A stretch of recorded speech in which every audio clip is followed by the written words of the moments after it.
Okay, we're going to pick up where we left off. We were talking about the three dominant effects of successful dispersal.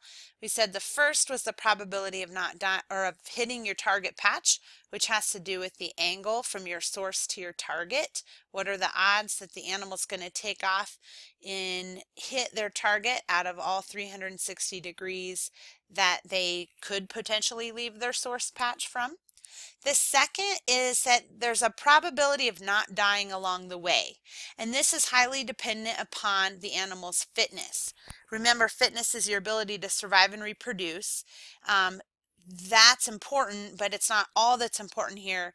The fitness is correlated to your likelihood that you're going to survive each patch that you cross, and it's correlated to the amount of time that you spend in each patch that you cross.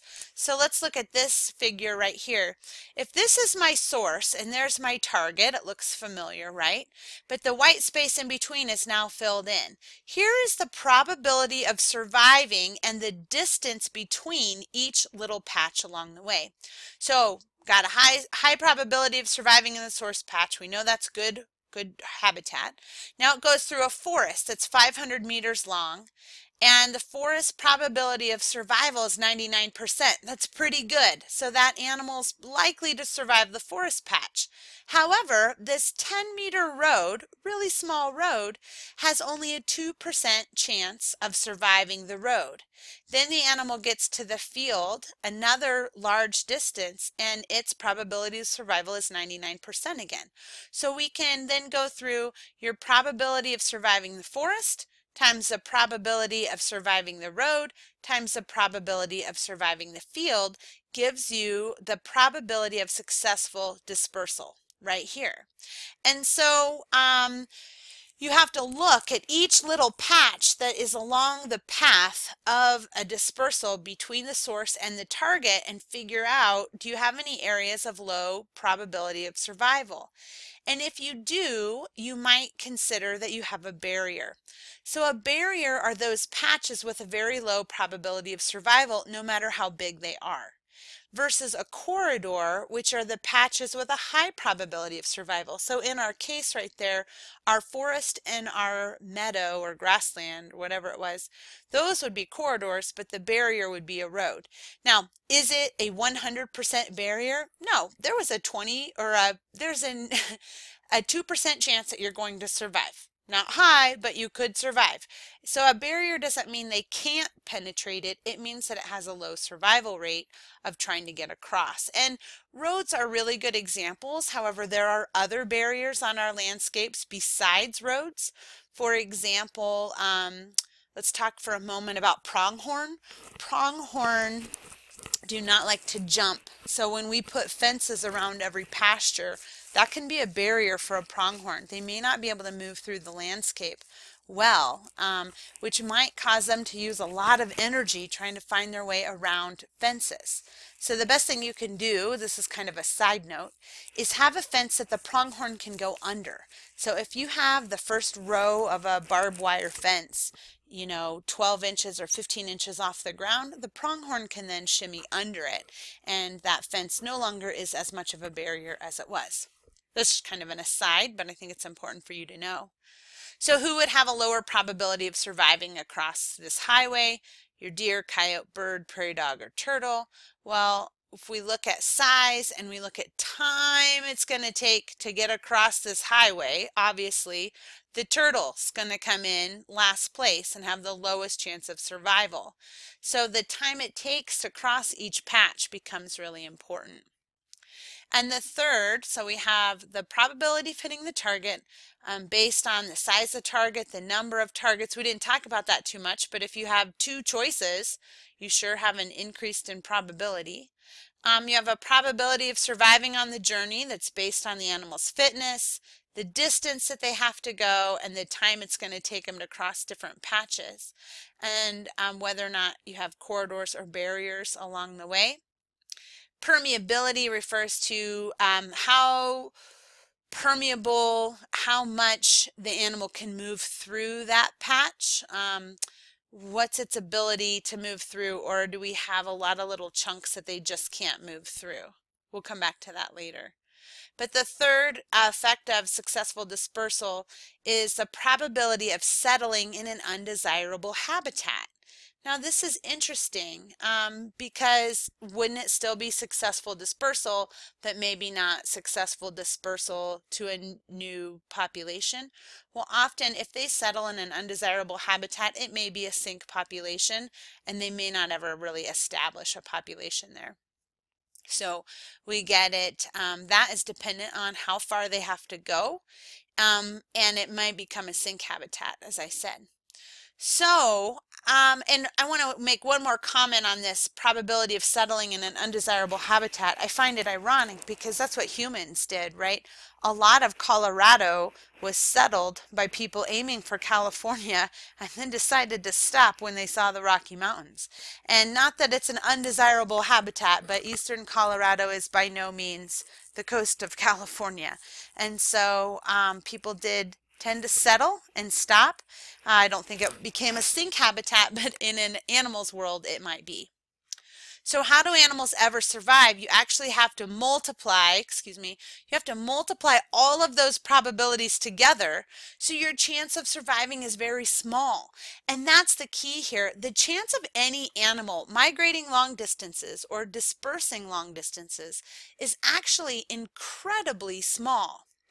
So we multiply all of those together and we get the chance of successful dispersal being a product of probability of surviving, the distance, the area, and the number of animals that disperse.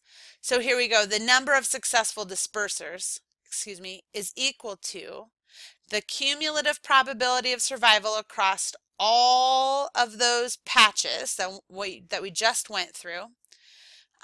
The number of animals in an area, so the density of animals, the size of your source habitat, and the proportion of the population that tries to disperse.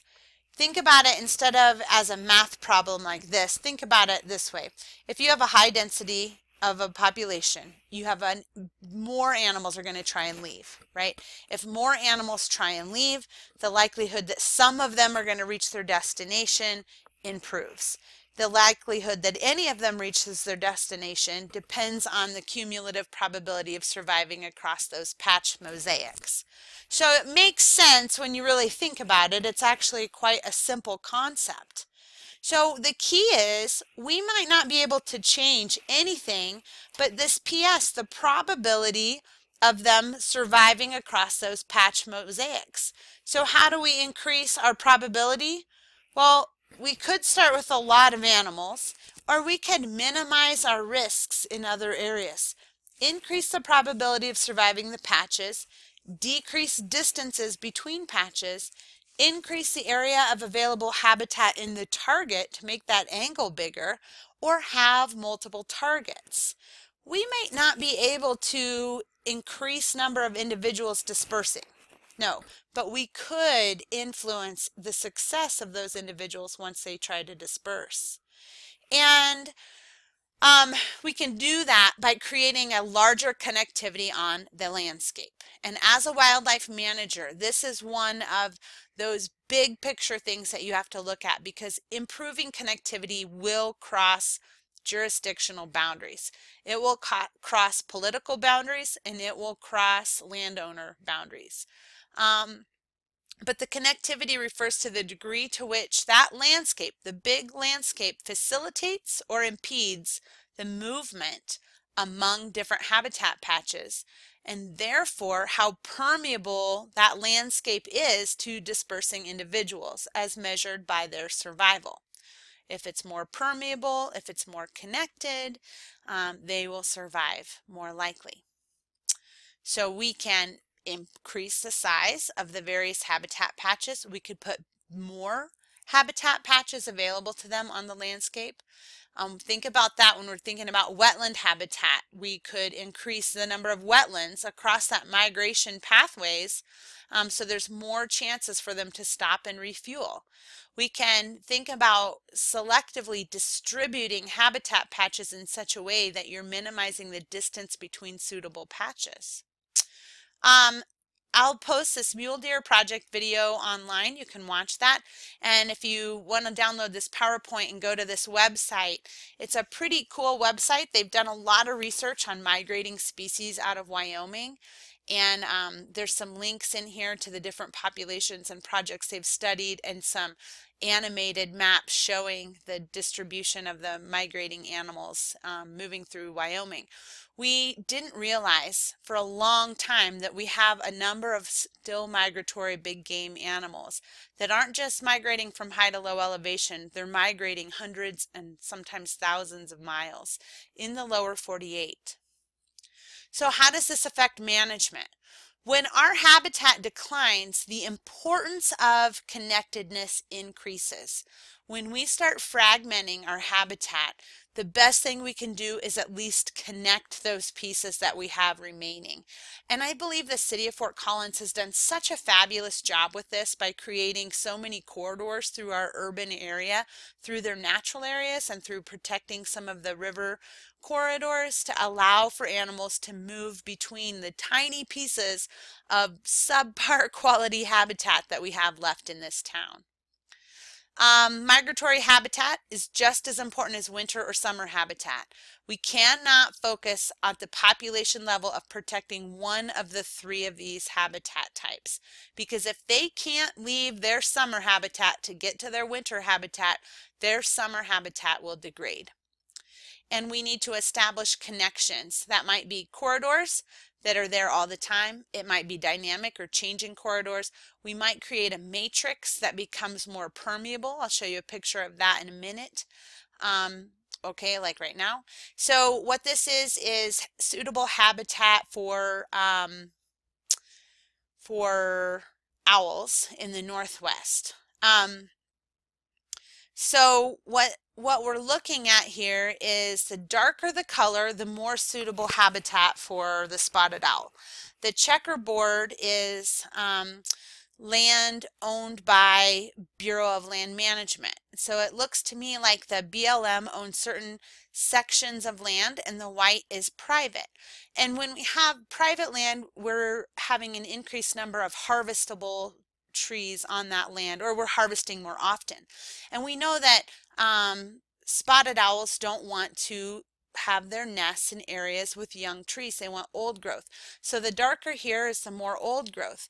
And so what you see is, because there's at least a checkerboard, the owls can move through this landscape to disperse, to connect to some of these more suitable habitat types by moving through the checkerboard until they get there. If there's a big area without the checkerboard, then it would be less permeable than the area that they can at least kind of checkerboard their way across. And in your homework, I may or may not have you look at wolf dispersal, but real quick, looking at wolf habitat in the lower 48. Here's the greater Yellowstone area where we've reintroduced wolves. Here's Colorado. Think about this map. So this map shows current occupied wolf range, and the red shows potential. So we have the habitat and the food available if wolves were to disperse. What are the barriers? Are these connected? Well, let's go back to here and you can see it a little bit better. This is not suitable habitat for wolf. So what has to happen is they have to make it from this suitable habitat to this target patch. So the odds are, if they head in the wrong direction, they're not going to hit it. But if they head in this direction, they might hit it. But what are some of the barriers that they might encounter along the way? Well, barriers are outside of this greater Yellowstone area and the Wind River Reservation. These are all known wolf packs. Blue indicates that they're successfully reproducing. So we know wolves are dispersing out of the reintroduction area from the 1990s. But once they leave this core area, they're considered predatory species, and landowners can shoot them on site.